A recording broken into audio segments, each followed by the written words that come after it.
I'm Gary Barnes. I'm a leather worker.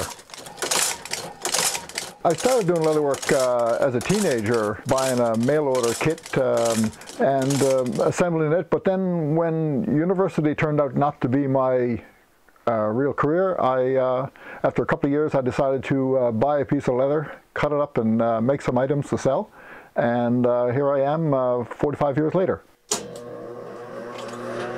As a leather worker, I started off doing an expanded version of handicrafts, or making purses and belts, and found a nice niche, which was making horse harness.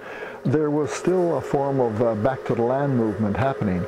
But when there was a larger switch away from the fishery, and then the oil industry kind of crept up on us, a lot of migrant workers left Newfoundland.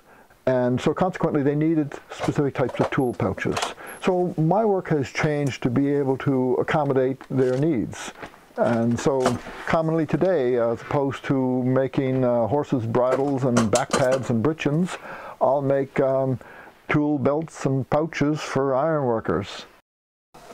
This one, I gotta cut it. I have to reshape the seat to fit the client.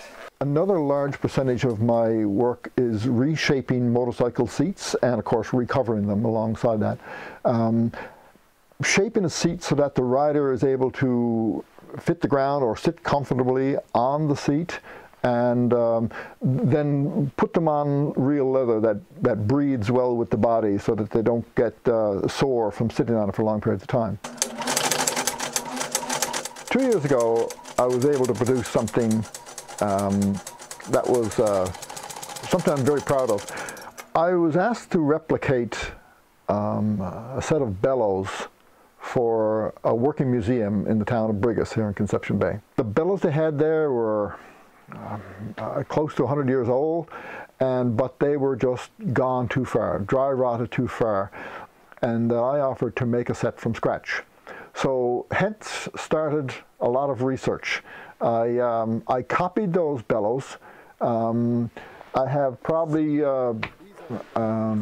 3 months solid work into it, spread over a year and a half, and it was documented for keepsake purposes, because this is a museum, so that they'll have a record of how it was manufactured.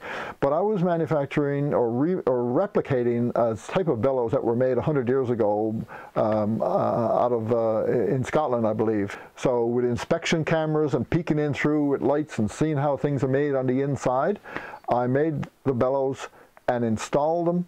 And the day we installed them, the new blacksmith was there, anxious to give it a try, and a half hour later he was pumping good hot stream of steady air on those hot coals so that he could start his forge.